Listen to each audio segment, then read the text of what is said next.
চলে গেলেন নন্দিত কথা সাহিত্যিক হুমায়ুন আহমেদ। শোকে ভাসল বাংলাদেশ। রোববার ঢাকায় আসছে মরদেহ, তাঁর ইচ্ছাতেই হবে অন্তিম শয়ান।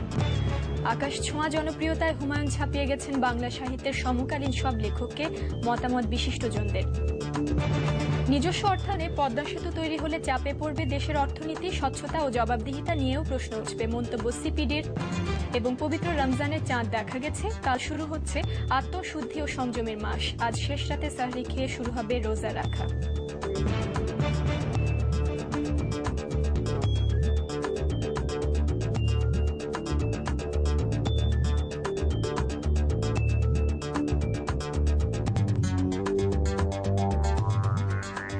শুভেচ্ছা।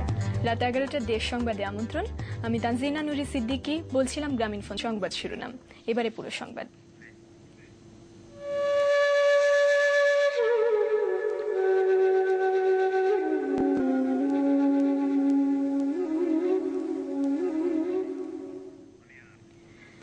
দেশ বরেণ্য লেখক, নন্দিত ঔপন্যাসিক এবং চলচ্চিত্র ও নাট্য নির্মাতা হুমায়ুন আহমেদ আর নেই।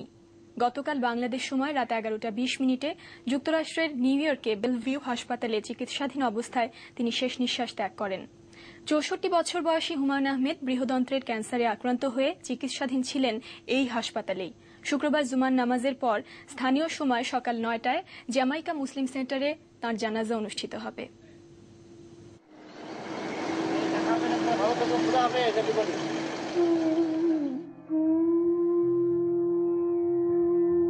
দীর্ঘ 10 মাস ধরে ক্যান্সার নামের মরণব্যাধির সঙ্গে লড়ছিলেন সমসাময়িক বাংলা সাহিত্যের এই কিংবদন্তি। জননন্দিত লেখক, জনপ্রিয় নাট্যকার, ভিন্নধারার চলচ্চিত্রকার হুমায়ুন আহমেদ সেই থেকেই চিকিৎসকদের নিবিড় পরিচর্যায়।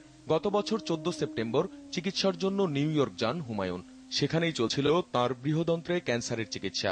নিউ ইয়র্কে মেনহার্টনের বেলভিউ হাসপাতালে বরেণ্য এ কথা সাহিত্যিককে বাঁচিয়ে তোলার মরণপণ চেষ্টা চালিয়ে আসছিলেন প্রখ্যাত সব বিশেষজ্ঞ চিকিৎসকরা। কিন্তু 12টি কেমোথেরাপি ও 2বার অস্ত্রোপচারের পরও তাঁর অবস্থার কোনো উন্নতি ঘটছিল না। গত 20 জুন শরীর বেশি খারাপ হলে তাকে জরুরি ভিত্তিতে বেলভিউ হাসপাতালে নেওয়া হয়। চিকিৎসার পরবর্তী কার্যকারণের জন্য তাকে ঘুম পাড়িয়েই নিবিড় চিকিৎসা দেওয়া হচ্ছিল। গত 3 দিন ধরে বাঁচিয়ে রাখা হয় কৃত্রিম শ্বাস প্রশ্বাসের মাধ্যমে। মস্তিষ্ক কাজ না করলেও ছিলেন জীবন মৃত্যুর সন্ধিক্ষণে। কিন্তু চিকিৎসকদের শত চেষ্টা আর আপনজন ও গুণগ্রাহীদের মঙ্গল কামনা সত্ত্বেও তিনি চলে গেলেন না ফেরার দেশে। সে ছাদে রেলিং নাই দেখে আমাকে বকাবকি করছে, এখানে রেলিং লাগাস না কেন। আমাকে বলছে তুই রেলিংটা লাগা, তারপর আমি আসবো। রেলিংটা অবশ্যই লাগাইছি, ওই যে রেলিংটা, কিন্তু সে তো আসেনি। বৃহস্পতিবার বাংলাদেশ সময় রাত 11টা 20 মৃত্যুর কোলে ঢলে পড়েন হুমায়ুন আহমেদ। সে সময় তাঁর পাশে ছিলেন স্ত্রী মেহের আফরোজ শাওন, ছোট ভাই মোহাম্মদ জাফর ইকবাল ও বন্ধু মাজহারুল ইসলাম সহ স্বজনরা। শনিবার জেট এয়ারওয়েজের ফ্লাইটে মরদেহ নিয়ে ঢাকার উদ্দেশ্যে রওনা দেওয়া হবে। রবিবার 1টার সময় আসতেছে, 1টার সময় আসবে। আর আমার মেজো ভাইরা আসতেছে 8টার সময়, ওদের তো আগে টিকিট কাটা, তো তারপরে হয়তো নুহাসপল্লিতে নিয়ে যাবো, এরকমই প্ল্যান। নুহাসপল্লিতে ওটা নিজেই নাকি একটা জায়গা দেখায় রেখে গেছিল যে আমাকে এখানেই কবর দিও। হুমায়ুন আহমেদের মৃত্যুতে সারা দেশে নেমে এসেছে শোকের ছায়া। তার এ শূন্যতা পূরণ হবার নয়, নিজের অজস্র সৃষ্টির মধ্যেই জনমানুষে চিরদিন অটুট থাকবেন হুমায়ুন আহমেদ। আখলাকুস সাফা, দেশ টিভি, ঢাকা। 64 বছরের জীবনে 40 বছরই তিনি বিচরণ করেছেন সাহিত্যের বিচিত্র জগতে। লেখালেখির প্রায় পুরো সময়টাতেই ছিলেন জনপ্রিয়তার শীর্ষে। হুমায়ুন আহমেদ যেখানেই হাত দিয়েছেন সাফল্যের শীর্ষে পৌঁছেছেন। ছোট গল্প, টিভি নাটক বা চলচ্চিত্রে সর্বত্রই তিনি সমানভাবে সফল। ঢাকা বিশ্ববিদ্যালয়ের রসায়ন শাস্ত্রের শিক্ষক হুমায়ুন আহমেদ সাহিত্যের টানে অধ্যাপনা ছেড়ে দিয়ে পুরোদস্তুর লেখক হয়ে যান। চিকিৎসা নিতে নিউ ইয়র্কে যাওয়ার পর গত 11 মে তিনি সবশেষ দেশে এসেছিলেন। বলেছিলেন আবারও ফিরে আসবেন তিনি, লিখবেন, ছবি বানাবেন। সহজ সরলতায় আবারও কঠিনতর ভাবনায় ফেলে দেবেন দর্শক, পাঠক ও ভক্তদের।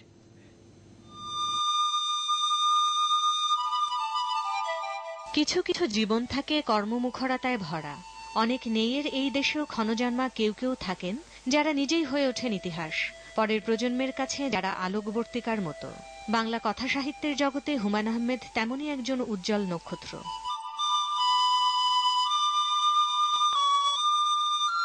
একাধারে ঔপন্যাসিক, ছোট গল্পকার, নাট্যকার ও চলচ্চিত্রকার হিসেবে সমাদৃত বহুমাত্রিক এ সৃজনশীল মানুষটির জন্ম 1948 সালে 13 নভেম্বর নেত্রকোনা জেলার কুতুবপুর গ্রামে। ডাকনাম কাজল। বাবা ফয়জুর রহমান ছিলেন পিরোজপুরের এসডিপিও। কর্মরত অবস্থায় শহীদ হন মুক্তিযুদ্ধে।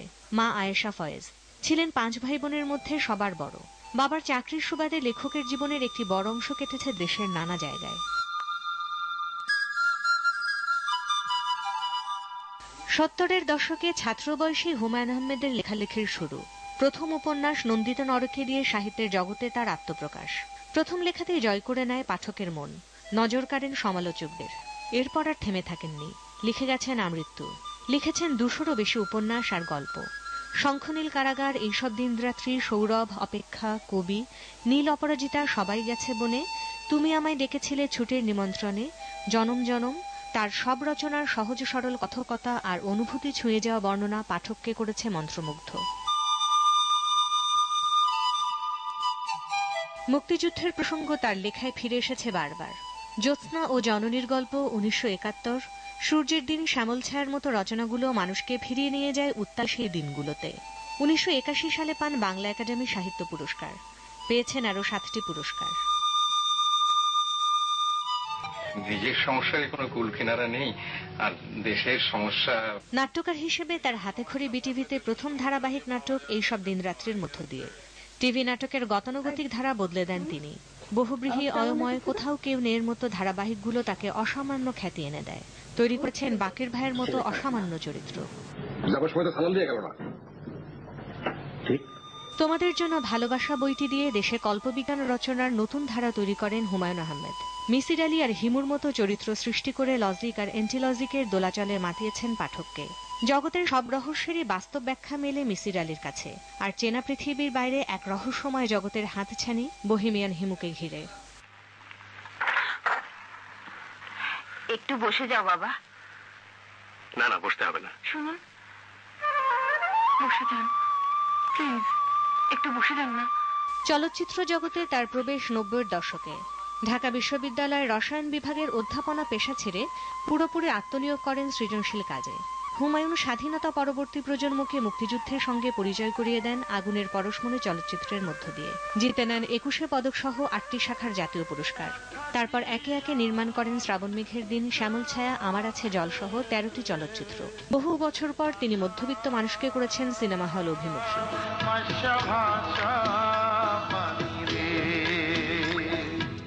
জনপ্রিয় এ কথা সাহিত্যিক তৈরি করেছে বিশাল পাঠক সমাজ। মূলত তাকে ঘিরেই সব বয়সের পাঠক জড়ো হতেন বইমেলায়।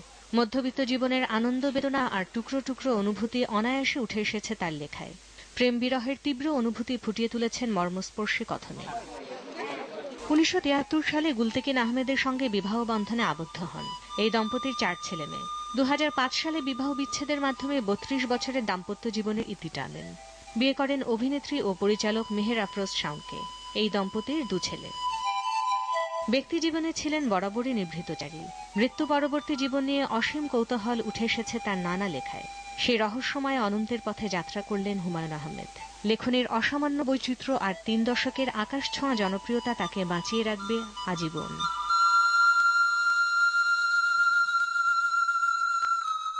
সারা সাদিয়া নূর, নিউজ ডেস্ক, দেশ টিভি। আলোচনা হয়েছে সমালোচনাও, তবুও তার কর্মের মধ্য দিয়ে কিংবদন্তিতে পরিণত হয়েছেন হুমায়ুন আহমেদ। অসংখ্য বই, কোটি পাঠক, ঈদ সংখ্যায় উপন্যাস আর গল্প। বইমেলায় তার বই কিনতে মানুষের উপচে পড়া ভিড়। নাটক আর সিনেমা, প্রায় 4 দশক ধরে মানুষের এই এক অভ্যাস। কিন্তু তিনি আর আসবেন না। তবুও ফিরে ফিরে আসবেন জননন্দিত এই কথা কারিগর।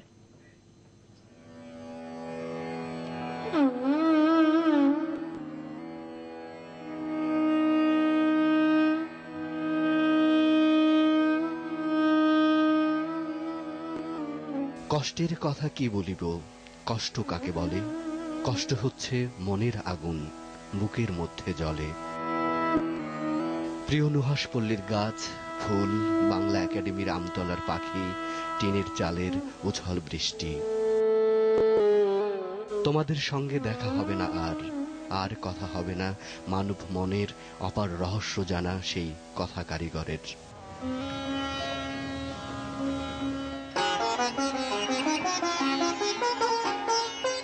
হুমায়ুন আহমেদ প্রায় 4 দশক ধরে মধ্যবিত্ত জীবনের কথকতা সহজ সরল গদ্যে মন্ত্রমুগ্ধ করেছেন পাঠককে। 80 দশকের শুরু থেকে গত 21-এর বইমেলা পর্যন্ত থেকেছেন পাঠকপ্রিয়তার শীর্ষে। ঈদ সংখ্যায় উপন্যাস আর গল্প, দশকের পর দশক এ এক অভ্যেস মানুষের। আবারও বইমেলা হবে, ভিড় হবে বই আর মানুষে মানুষে, হবে ঈদ সংখ্যাও, কিন্তু শাল গজারির সঙ্গে কথা বলা, বৃষ্টির সঙ্গে মিতালি করা সেই কবি গল্পওয়ালা ভিড়বে না আর।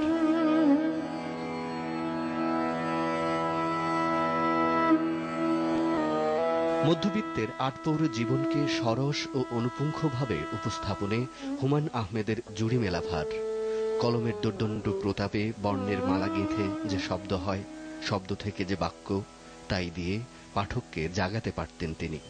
তাই তো তিনি পরিণত হয়েছেন পাঠকের অভ্যেসে। সিনেমা আর টিভি নাটকেও তাই। মধ্যবিত্ত দর্শককে হলমুখী করেছে তার চলচ্চিত্র। এখনো ঈদ বা যে কোনো বিশেষ দিবসের সেরা আকর্ষণ হুমায়ুন আহমেদের নাটক। এবার কথা বল। বাকির ভাই আগে দেখি নাই, কিন্তু শ্রাবণ মেঘের দিন কিংবা দুই দুয়ারি নিয়ে কেউ স্বপ্ন দেখাবে না আর। জ্যোৎস্না ও জোনাকিরা গল্পে মেতে উঠবে না কোনোদিন। হাতছানি দিয়ে ডাকবে না আর দারুচিনি দ্বীপ, কিংবা পরশ বুলাবে না আগুনের পরশমণি। চাঁদের হাসির বাঁধ ভেঙেছে, উছলে পড়ে আলো, ও রজনী গন্ধা তোমার গন্ধ সুধা ঢালো, চাঁদের হাসির বাঁধ ভেঙেছে। তবু এইসব দিন রাত্রিতে কোথাও কেউ না থাকলেও দূরে কোথাও কোনো এক নক্ষত্রের রাতে তার দেখা পাবো আমি এবং আমরা। আহমেদ তোফায়েল, দেশ টিভি, ঢাকা। জনপ্রিয় কথা সাহিত্যিক হুমায়ুন আহমেদের মৃত্যুতে শোকের ছায়া নেমে এসেছে সারা দেশে। বৃহস্পতিবার রাতে সর্বত্র বিদ্যুৎ গতিতে ছড়িয়ে পড়ে তার মৃত্যুর খবর। শুভানুধ্যায়ী ও স্বজনরা ভিড় করেন ঢাকায় তাঁর ছোট ভাই লেখক শিল্পী আহসান হাবিবের বাসায়। বৃহস্পতিবার বাংলাদেশ সময় রাত 11:20 দেশময় কোটি পাঠক, ভক্ত, অনুরাগী সাধারণ মানুষকে শোকে বিহ্বল করে চলে গেলেন জনপ্রিয় লেখক হুমায়ুন আহমেদ। যুক্তরাষ্ট্রের নিউ ইয়র্ক থেকে বিদ্যুৎ বেগে সবখানে ছড়িয়ে পড়ে তার এই জীবনাবসানের খবর। নেমে আসে প্রিয়জন হারানোর শূন্যতা। গভীর রাতেই শোকস্তব্ধ বহু শোভানুধ্যায়ী ভিড় করেন হুমায়ুন আহমেদের ছোট ভাই রম্য সাহিত্যিক আহসান হাবিবের পল্লবীর বাসায়। তাদের রত্নগর্বা জননী আয়েশা ফয়জল সেখানেই থাকেন। আসেন পরিজনেরাও, তাদেরকে ঘিরে রোল ওঠে কান্নার। হঠাৎ করে তার প্রেশার, তার হার্টবিট সবকিছু ফল করতেছিল। তারপরে ব্যাপারটা হইলো আর কি। ডাক্তাররা বুঝতে পারছে, ডাক্তাররা আমার ভাবিকে, ইয়াসমিন ভাবিকে, মেজর ভাইকে, সবাইকে একসঙ্গে ডাকছে। তার আশেপাশে, তারা তখন তার পাশেই ছিল। তারা সবাই দেখলো আর কি যে ফল করতেছে আস্তে আস্তে। তারপরে এটা হলো আর কি। আমার অবস্থা আমি কি বলবো, আমি তো বুঝতেছি না। সে তো আছে, আমার বোন টোনরা আশেপাশে আছে, খালারা আসছে, সে কারোর সাথে কথা বলতেছে না, জানি না। আর ঢাকায় হুমায়ুনের ধানমন্ডির বাড়ি দক্ষিণ হাওয়ায় তখন রাতের নিস্তব্ধতা। এবাড়ি ছেড়েই চিকিৎসার জন্য স্বজনদের নিয়ে নিউ ইয়র্কে ছুটে গিয়েছিলেন হুমায়ুন আহমেদ। তাই শুনশান নীরবতায় ঢাকা পড়েছে এ বাড়ির চিরচেনা কোলাহল, যেখানে জন্ম হয়েছে তার পাঠক হৃদয় জয় করা অনেক গল্প, উপন্যাস, নাটক আর চিত্রনাট্যের। সুস্থ হয়ে হুমায়ুন ফিরে আসবেন এমন আশাতেই বুক বেঁধেছিলেন সবাই, কিন্তু কোটি ভক্তকে কাঁদিয়ে বিশাল এক শূন্যতায় সবাইকে ভাসিয়ে দিলেন হুমায়ুন আহমেদ। শাহিনুর সরকার, দেশ টিভি, ঢাকা। সমকালীন বাংলা সাহিত্যের আরেক নন্দিত পুরুষ পশ্চিমবঙ্গের সুনীল গঙ্গোপাধ্যায়ের ঘনিষ্ঠ ছিলেন হুমায়ুন আহমেদ। দুই বাংলার এই দুই জনপ্রিয় লেখকের বন্ধুত্ব অনেক দিনের। হুমায়ুন আহমেদ আর নেই, এই খবরে স্তম্ভিত তিনি। বিবিসি বাংলাকে দেয়া প্রতিক্রিয়ায় তিনি বলেন, বাংলা কথা সাহিত্যে হুমায়ুন আহমেদকে বেশ উঁচু জায়গায় স্থান দিতে চান তিনি। তার বুদ্ধিমত্তা, তার পড়াশোনা এবং লেখার মধ্যে যে হিউমার জ্ঞান, এই সব দেখে মুগ্ধ হয়েছি। আমি তার অনেক লেখা পড়েছি। আমি সত্যি কথা বলছি তোমাদের, আমি খুবই শকড হয়েছি, কারণ হুমায়ুনকে আমি খুবই ভালোবাসতাম। বড্ডই কষ্ট হচ্ছে যে হুমায়ুন আর নেই। নন্দিত নরকের সম্পর্কে আমি দেশ পত্রিকায় যখন লিখেছিলাম তখন আমি ওকে চিনতামই না, ওর সঙ্গে ওকে কখনো চোখেও দেখিনি, শুধু বইটা পড়েই ভালো লেগেছিল। হুমায়ুনের জনপ্রিয়তার কত ছিল সবই আমি জানি। আমাদের দেশে শরৎচন্দ্রের একসময় জনপ্রিয়তা ছিল, তাকেই হুমায়ুন ছাড়িয়ে গেছে। আমাদের পশ্চিমবঙ্গের যে প্রধান পত্রিকা দেশ পত্রিকা, তার শারদীয় সংখ্যার পরপর 8 বছর ধরে হুমায়ুন এর উপন্যাস ছাপা হয়েছে। ফলে এখানকার লোক তাকে চেনে সবাই। হুমায়ুন সত্যি একজন খুব বড় লেখক, বাংলা ভাষার গর্ব, আমি তো এই মনে করি। বাংলা সাহিত্যের অসাধারণ কথাকার হুমায়ুন আহমেদের মৃত্যুতে শোকের ছায়া নেমে এসেছে সাংস্কৃতিক অঙ্গনে। সাংস্কৃতিক ব্যক্তিত্বরা জানালেন, হুমায়ুনের লেখায় মানুষের ভিতরের মানুষটা কথা বলতো। বললেন, বাঙালি মধ্যবিত্ত তাঁর লেখাতেই খুঁজে পেত নিজেকে। তাই তো হুমায়ুন সকলকে ছাপিয়ে গিয়েছিলেন। তাঁর অভাব পূরণ হবার নয়। সমকালীন বাংলা সাহিত্যের অন্যতম বড় লেখক হুমায়ুন আহমেদের মৃত্যুতে শোকাচ্ছন্ন দেশের সাহিত্যিক, শিল্পী ও সাংস্কৃতিক অঙ্গন। যারা তার সঙ্গে মিশেছেন, তার সঙ্গে কাজ করেছেন, তাদের কাছে এ মৃত্যু সবচেয়ে বড় শোকের। জানালেন, গল্প বলার অসাধারণ ক্ষমতা ছিল এই মানুষটির। কতগুলো জীবন যাপনের দিক তিনি তার লেখার ভেতরে ফুটিয়ে তুলতেন। গল্প বলার অসামান্য ক্ষমতা ছিল। আর গল্পের আকর্ষণ তো মানুষের সেই প্রাগৈতিহাসিক। তারপর কি হলো, তিনি শুধু টেনেই নিয়েছেন।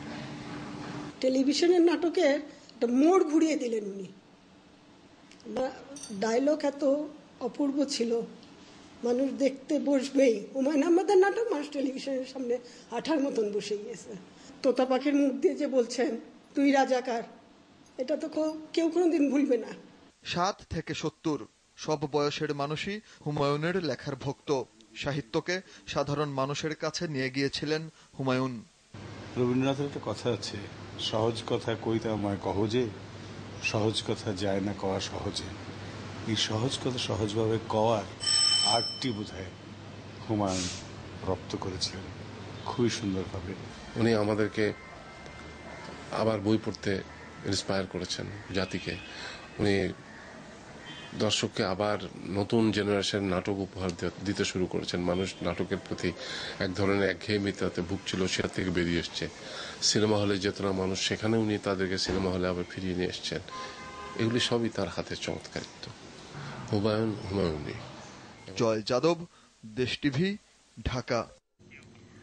হুমায়ুন আহমেদের মৃত্যুতে শোকের ছায়া নেমে এসেছে তাঁর নিজ হাতে গড়া নুহাসপল্লীতেও। সাহিত্য রচনা, চলচ্চিত্র নির্মাণ, এমনকি অবসরেও ছুটে গেছেন সেখানে। গাজীপুরের পিরুজালিতে ভাওয়ালের শালবন পরিবেষ্টিত সেই নুহাসপল্লী আর পাবে না প্রিয় হুমায়ুনের প্রাণস্পর্শ। গাজীপুর প্রতিনিধি নজরুল ইসলামের রিপোর্ট। কাঁচা সবুজের আলপনা নুহাসপল্লী। লেখক, নাট্য নির্মাতা হুমায়ুন আহমেদ নিজের সৃষ্ট প্রাকৃতিক নৈসর্গ নুহাসপল্লীতে কাটিয়েছেন তার জীবনের অনেক গুরুত্বপূর্ণ সময়। এখানে বসে লিখেছেন গল্প, উপন্যাস, নাটক, শুটিং করেছেন নাটক ও চলচ্চিত্রের। সময় পেলেই পরিবারের সবাইকে নিয়ে নুহাসপল্লীতে দুদণ্ড শান্তির নিঃশ্বাস নিতেন হুমায়ুন। ছোট ছোট জলাধারের পাশে কাঁচা সবুজের গালিচায় ঘুরে বেড়াতেন আপন মনে। গাছপালার পরিচর্যা করতেন, সময় কাটাতেন দিঘি লীলাবতীর শানবাঁধানো ঘাটে, বিশ্রাম নিতেন বৃষ্টি বিলাসে।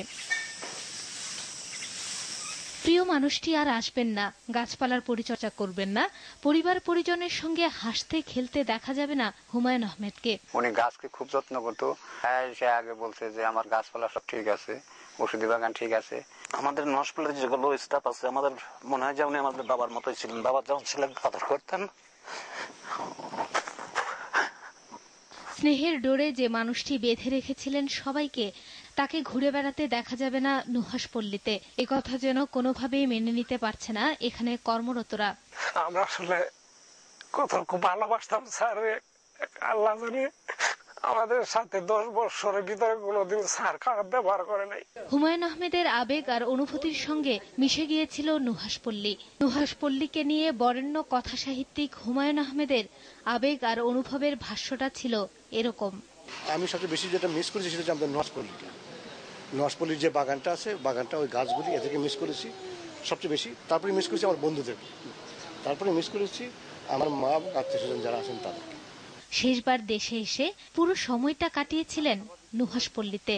বলেছিলেন সুস্থ হয়ে ফিরে আসবেন। হ্যাঁ, নুহাশপল্লীতে ফিরে আসবেন হুমায়ুন। তাকে চিরনিদ্রায় শায়িত করার কথা এখানেই। নিউজ ডেস্ক, দেশ টিভি।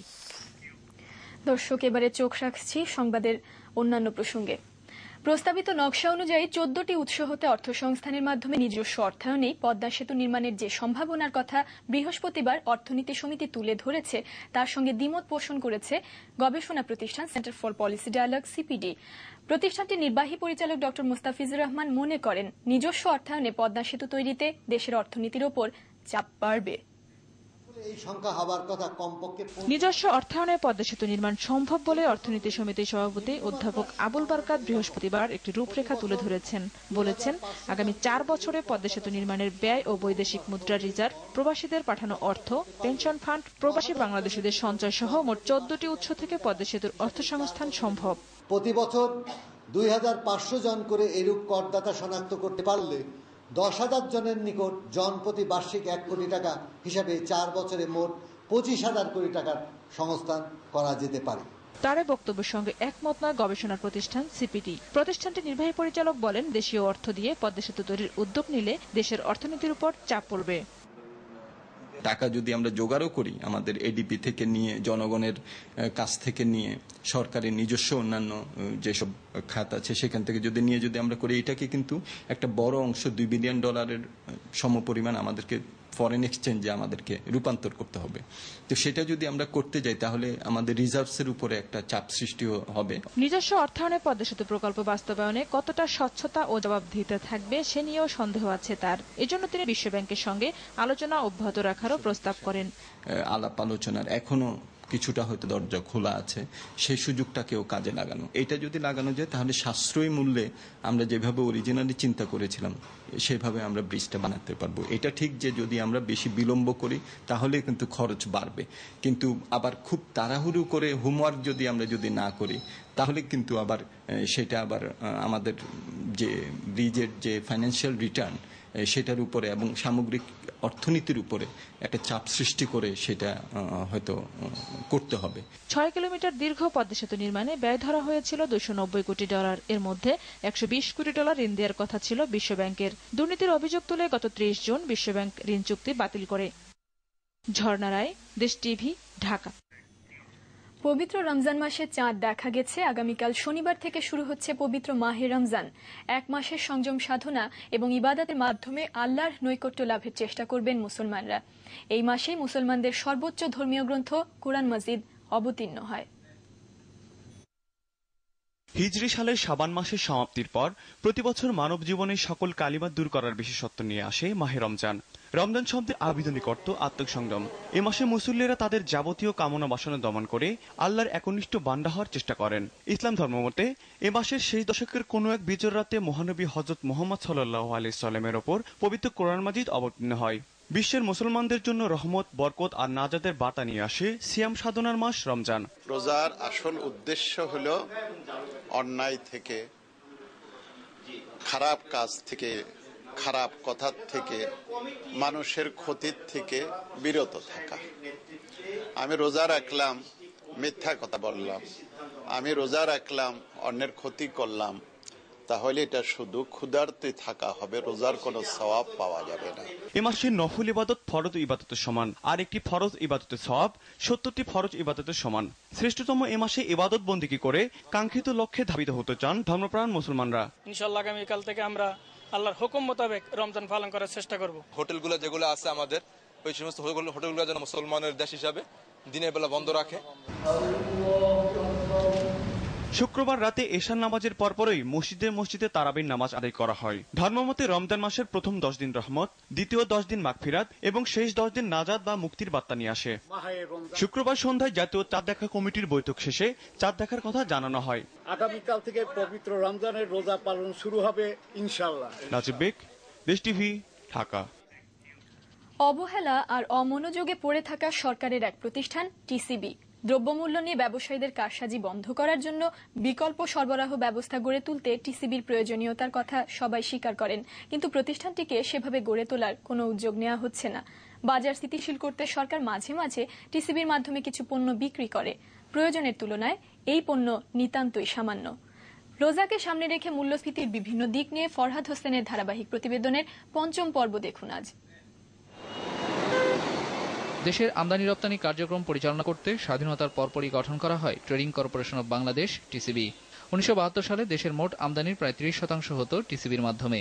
একইভাবে রপ্তানি সিংহভাগ কাজও করত প্রতিষ্ঠানটি। দেশকে মুক্তবাজার অর্থনীতিতে নিয়ে যাওয়ার পর আস্তে আস্তে গুরুত্ব হারাতে থাকে টিসিবি। আমদানি রপ্তানির কিছুই আর এখন হয় না এর মাধ্যমে।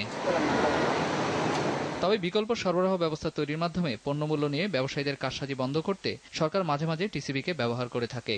একই উদ্দেশ্যে এবারও রোজাকে সামনে রেখে নিত্য প্রয়োজনীয় কিছু সামগ্রী বিক্রি শুরু করেছে টিসিবি। রাজধানীর 25টি এবং বিভাগীয় শহরগুলোতে 2টি করে পয়েন্টে ট্রাকে করে এসব পণ্য বিক্রি করা হচ্ছে। টিসিবির চিনি পাওয়া যাচ্ছে 50 টাকায়, বাজারে যার দাম 55 টাকা।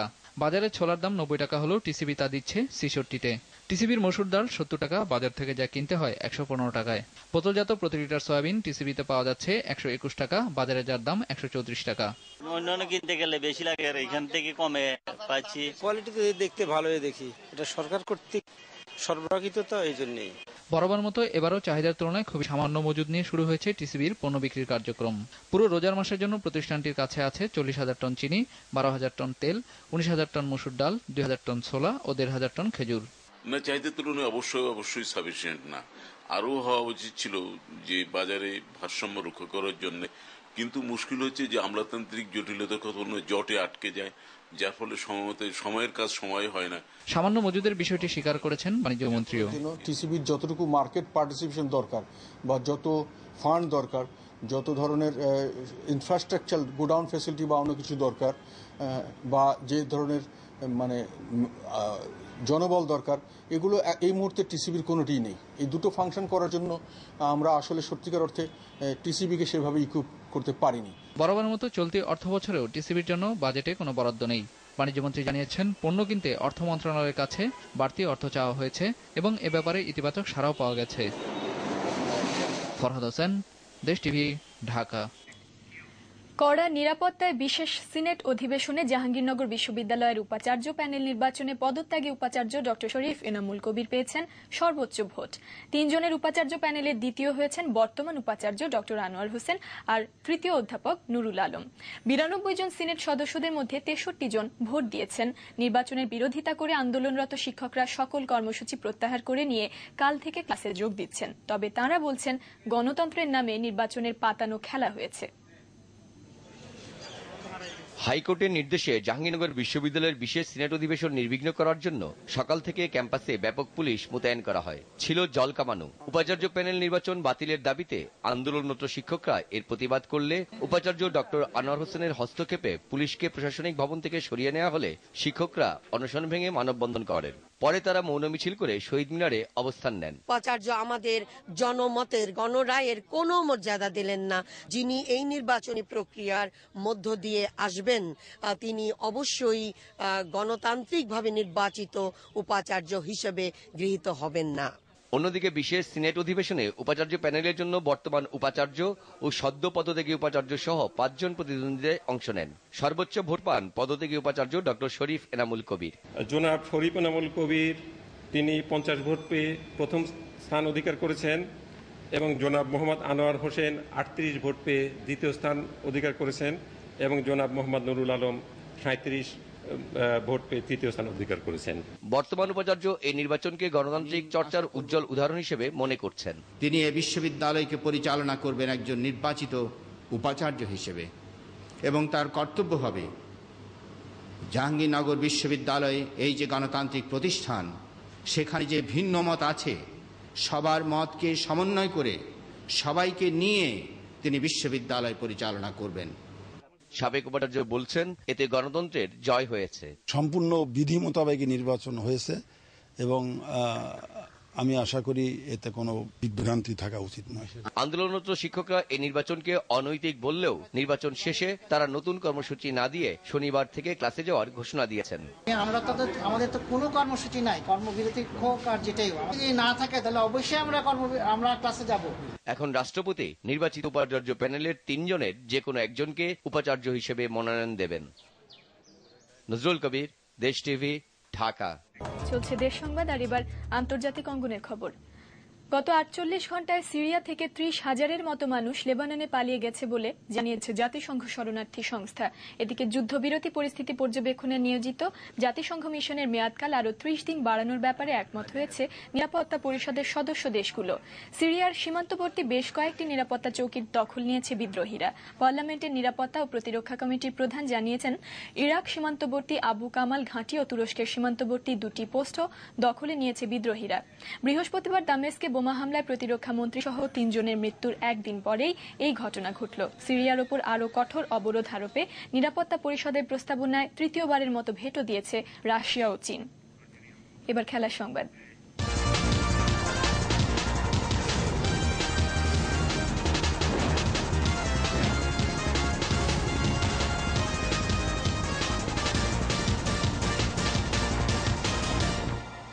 বেলফাস্টে 3 ম্যাচ সিরিজের দ্বিতীয় টি20 ম্যাচে বাংলাদেশে দেওয়া 147 রানের টার্গেটে ব্যাট করছে আয়ারল্যান্ড।